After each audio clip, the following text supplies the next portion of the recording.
नमस्कार दोस्तों, स्वागत है आपका एक बार फिर से हमारे चैनल पर। दोस्तों, वीडियो शुरू होने से पहले अगर आप भी दुर्गा माता से सच्चे दिल से प्यार करते हैं तो इस वीडियो को एक लाइक करें और चैनल को सब्सक्राइब कर लें और साथ में कमेंट बॉक्स में जय माता दी जरूर लिखें। दोस्तों, हिंदू धर्म में नवरात्रि का एक अलग ही महत्व माना जा गया है। इस साल की शारदीय नवरात्रि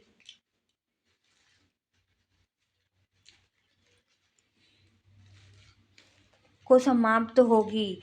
नवरात्रि के इन 9 दिनों के दौरान माता के 9 रूपों को पूरे विधि विधान से पूजा जाता है। यह 9 दिन बिल्कुल एक उत्सव की तरह होते हैं, जिसमें अष्टमी और नवमी को कन्या भोजन कराया जाता है। कन्या भोज भारतीय परंपरा का एक महत्वपूर्ण हिस्सा है। कन्या भोजन में बच्चियों को हलवा पूरी खिलाया जाता है और माता को भोग। कन्या भोज भारतीय परंपरा का एक महत्वपूर्ण हिस्सा है। कन्या भोजन में बच्चियों को हलवा पूड़ी खिलाया जाता है और माता को भोग लगाया जाता है। बहुत से लोग माता रानी को हलवा पूड़ी के अलावा भी बहुत सी चीज़ों का भोग लगाकर प्रसन्न करते हैं। नवरात्र में माता रानी को खुश करने के लिए लोग कन्याओं को भोजन कराते हैं और भोजन कराने के साथ कन्याओं को भेंट देते हैं और कन्याओं को नवरात्रि में उपहार देने की परंपरा वर्षों से चली आ रही है। मान्यता है कि नवरात्र में मां भवानी इन छोटी कन्याओं के रूप में आशीर्वाद देने आपके घर आती हैं। इन कन्याओं को आदर के साथ घर बुलाना चाहिए और इन्हें सम्मान के साथ भोजन कराकर भेंट देनी चाहिए। आज हम आपको बताएंगे कि कन्याओं को क्या उपहार देने चाहिए और जिससे माँ दुर्गा अधिक प्रसन्न होती हैं। पहला, लाल वस्त्र। नवरात्रि में आप कन्या भोज करें तो कन्याओं को उपहार के रूप में लाल वस्त्र देने का विशेष महत्व होता है। अगर किसी वजह से आप लाल वस्त्र देने में असमर्थ हैं तो सभी कन्याओं को लाल रंग की चुनरी दे सकते हैं। लाल रंग को वृद्धि का प्रतीक माना जाता है और इसके साथ ही लाल रंग माँ की पोशाक का रंग होने के कारण भी बेहद शुभ माना जाता है। वहीं लाल रंग के वस्त्र देने से आपका मंगल भी मजबूत होता है। दूसरा, फल।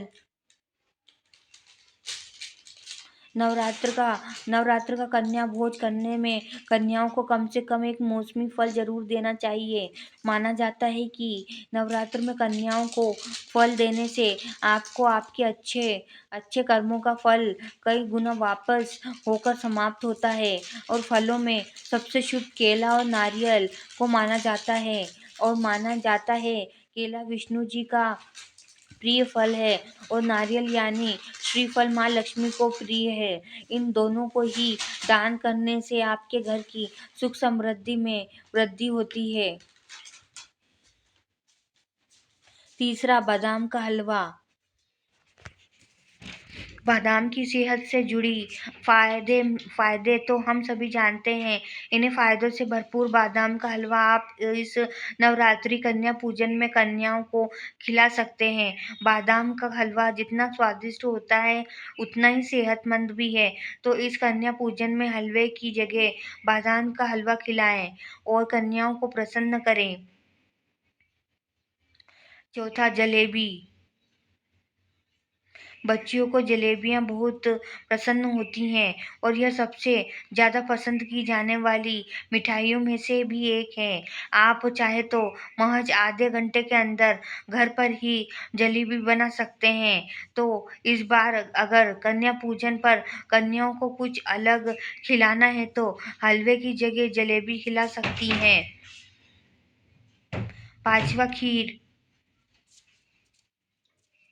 घर पर कोई भी पूजा हो या त्योहार, खीर वो मत पियो त्योहार खीर के बिना भोग अधूरा है। इस नवरात्रि कन्या पूजन में आप भोग के रूप में खीर बनाकर चढ़ा सकते हैं।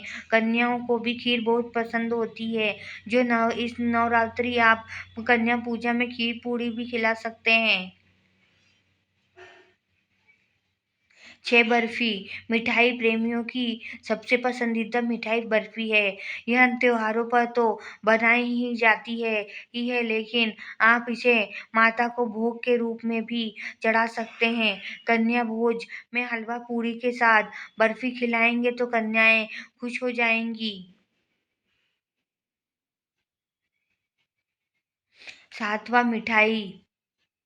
कन्या भोज को करने के लिए आपको कम से कम एक मिठाई भी शामिल करनी करनी चाहिए। अगर किसी वजह से आप मिष्ठान शामिल न कर सके तो घर में साफ सुथरे ढंग से बनाया हुआ सूजी या फिर आटे का हलवा भी माता का भोग लगाकर कन्याओं को खिला सकते हैं। ऐसा करने से आपके गुरु ग्रह की मजबूती बढ़ती है और माँ भगवती भी आपसे प्रसन्न होती हैं। आठवां, श्रृंगार सामग्री।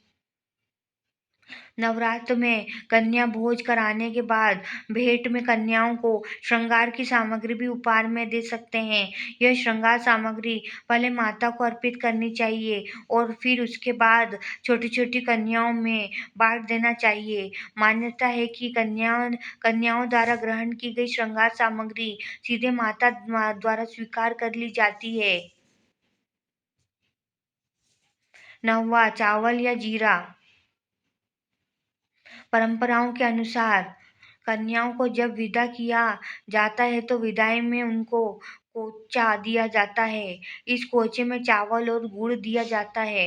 मान्यता है कि इससे आपके घर के धन्य ध्यान में वृद्धि होती है। और नवरात्र में भी आप कन्या भोज करें तो विदा करते समय कन्याओं को उपहार के साथ थोड़ा सा चावल और जीरा भी देना चाहिए। इससे आपके घर में संपन्नता बढ़ती है।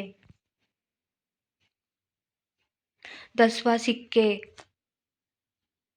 नवरात्र में कन्याओं को विदा करते समय उन्हें दक्षिणा के स्वरूप कुछ रुपए पैसे पैसे भी जरूर देना चाहिए। और ऐसा करने से माँ लक्ष्मी आप पर प्रसन्न होती है और आपके भंडार भर देती है। हो सके तो कन्याओं को अपने सामर्थ्य के अनुसार 11, 21 या फिर 51 रुपए देना चाहिए। आइए जानते हैं कन्या पूजा की विधि।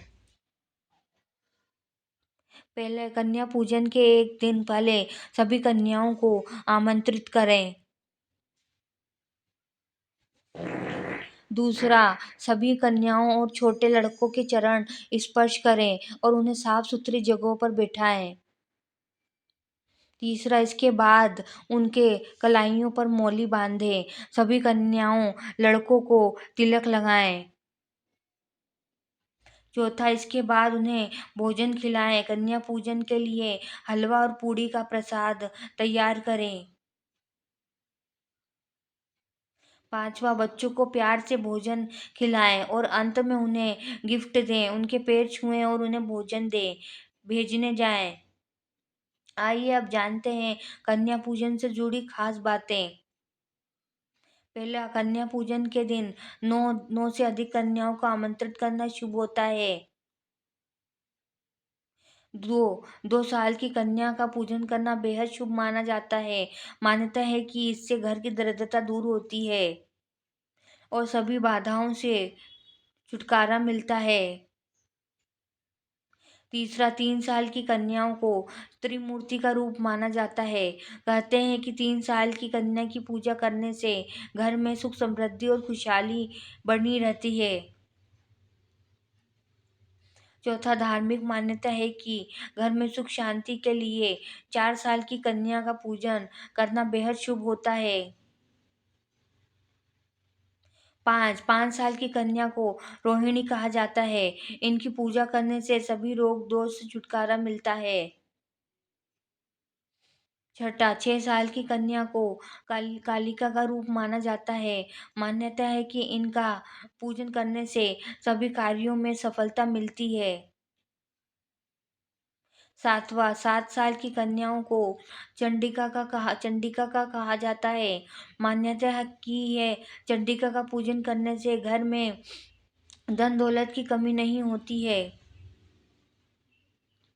आठवां, 8 साल की कन्या को साभवी कहा जाता है कि 8 साल की कन्या का पूजन करने से सभी कार्यों में सफलता मिलती है।